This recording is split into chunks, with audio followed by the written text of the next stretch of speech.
Why do women always date up and men date down? Well, guys, this is a real simple concept that we all have to wrap our heads around, and that is women are hypergamous. This is a real simple fact that 20% of the men have their pick of 80% of the eligible women.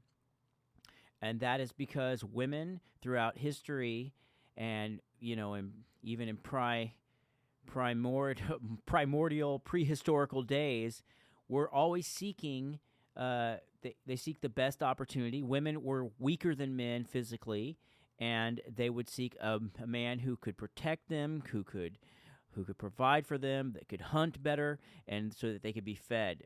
It's just like men seek women who have bodies that are fertile and who can bear children. It's just an instinctual thing. We look for women with the hip to waist, the hip to breast ratio that shows that they can be good mothers. Even though now we've come to the point where we're not looking for women for breeding, for having children as much, as because now our society has changed and has become more for sexual pleasure.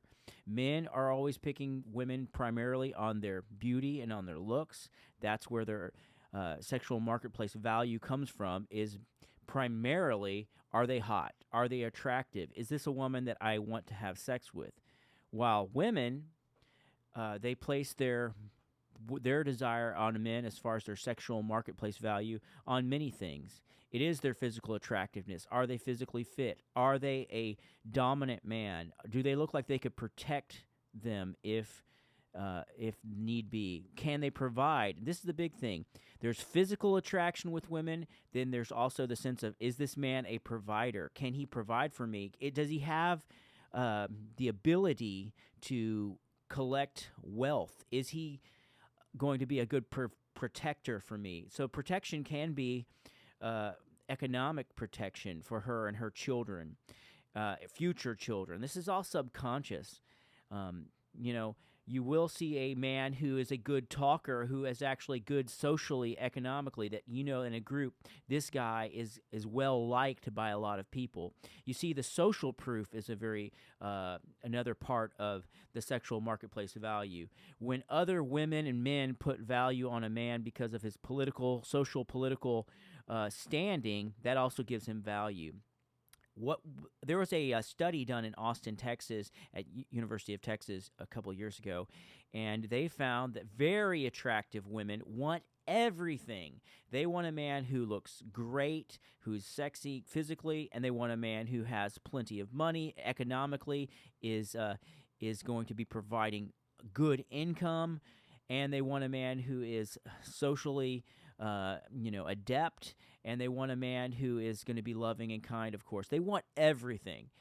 Women always want more than they are, because this desire for having a man to lead them, no woman is going to want to have a man that she has to lead. No woman wants a man who they have to teach to be the person that they want. They don't want to look for a man whom they're going to protect and nurture and provide for. Women are nurturers and caretakers for their children, and they expect the man to nurture and care for them. Even in the Bible, it says, men love your wives. So, men loves your wives. Yes, men love your wives. It says in the Bible. And then it says, women respect your husbands. It doesn't even say for them to love them, because that's just the nature of thing. Women love their children. Men love their wives. And now you don't have to be the type who's buying into the marriage thing. I'm just throwing that into the whole mix, because that's how society has been ingrained. Feminism has tried to flip this on its head, that, we don't need a man. But if you look at attractive women, they still want the same things. They may not say that they want a man to take care of them, but it's the truth. They want a man who is going to be a leader, who is going to be not necessarily above them, they'll never say that, but someone who is more secure in themselves, physically and mentally and financially and emotionally. They're looking for a man to join. They're not looking for a man to join them. It's so basic, but I mean, this cannot be overstated. So when you're looking at finding a hotter woman, the truth of the matter is, even if you dupe a hot woman into marrying you or getting with you, if she feels like she's not getting a good value for her SMV, she's going to look elsewhere soon. She's going to be dissatisfied, and there's going to be a problem. It's always that way. So men just have to, either realize that in this world, I don't know if it's fair, but life is just the way it is. Instead of looking at the way you wish the world was, that you wish you just find a woman who would just love you for you, that you are attracted to, you actually have to become more than you even think that you desire. If you want a hot woman, you got to be even that hotter of a man. You have to be desired by a lot of women to find that one hot woman who you want to have as either a girlfriend, or if you want to spin plates and you want to have multiple girlfriends or just date, you're going to find that you're going to always find that you date a little bit lower than you see yourself. I noticed that when I was studying this, that I would kind of rate myself as maybe an 8. I'm not a 10 out of 10, but I think I'm a pretty attractive male, and I find that when I was at that level, I would notice that I would date a lot of 7.5s, never really 8s, and because it just is what it is. Now, occasionally I date a 9 or a 10 that would, maybe be a one-night stand or a thing like that, but women will never be with a man who is below their sexual marketplace value for long term. There is the type that will sometimes marry a man and then they have a bunch of children, and they feel like they're stuck in that relationship. That's when that might work for a long term, where you see a woman who is maybe a 9 or 10, but she was with a man who was maybe an 8 or 9 when they first got married when they were younger, and then he kind of just middle-of-the-road income earner, but they have kids together, and they see their life together. There is that whole thing. But on the dating marketplace, if you're just going out there in your 30s, per se, and you want to find a hot woman who is a 9, well, you better be a 10.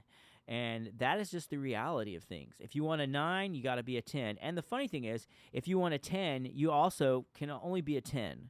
And the thing is that 10s will settle for other 10s, but they always wish they had an 11. But that's just the way it is. There is no 11. You see, like, even those books, 50 Shades of Grey, where the man has, gets this young woman into this BDSM relationship, you realize that he's a billionaire, so he's offering a lot more, and she's willing to try these things because of that. It's never the broke guy who is getting the hot girl into these kind of things in general.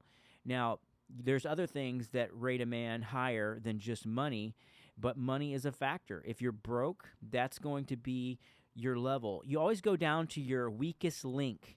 If money is your weakest link, that's where you're at. That's where you're stuck at on your SMV level. If you're have good finances and you're a wealthy business person, but you're fat, balding, and overweight.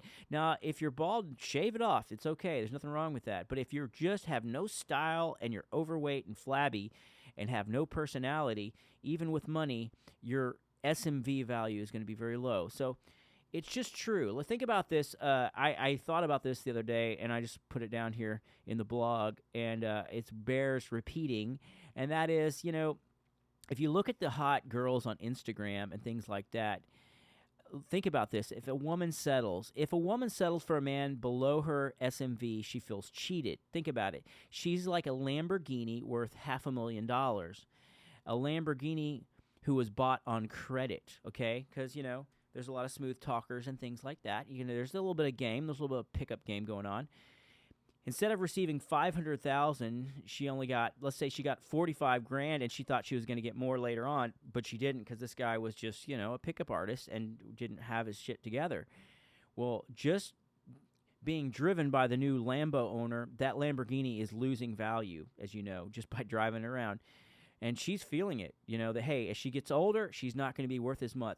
So right now, she's going to be thinking about exiting, repossessing that Lamborghini, and finding somebody who can give her a better offer. And that's just the truth of the matter. So, in conclusion, what I'm saying is work on your own SMV. Raise your own SMV level. Become richer, more wealthy. Figure out how to get your business together. Get some bank going for yourself. Get to the gym. Start working on yourself, you know. You can easily, in a year, change your physique by going to the gym, figuring out a good, healthy eating habits. And if you really want to have a hot woman in your life, change your SMV value. Raise your SMV value, and it won't be difficult finding hotter women. It's not just that. The other factor is, do you have an adventurous, exciting life? Are you an exciting person? Are you? Do you have adventures that you could bring a woman on? Women do not like to be bored. That is just so true. Women do not like to be bored. You can't bore a woman. You can do a lot of things to them, but don't bore them. The other thing is, besides that, do you have social credibility? Do you have other people that that you have friendship with? You got to develop friendship with other men and even women.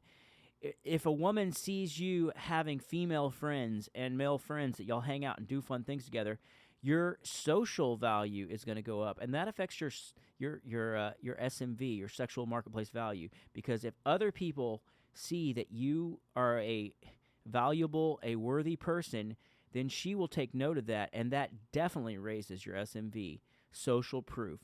Anyways, I hope you found this helpful. Please comment on this video and let me know what you think.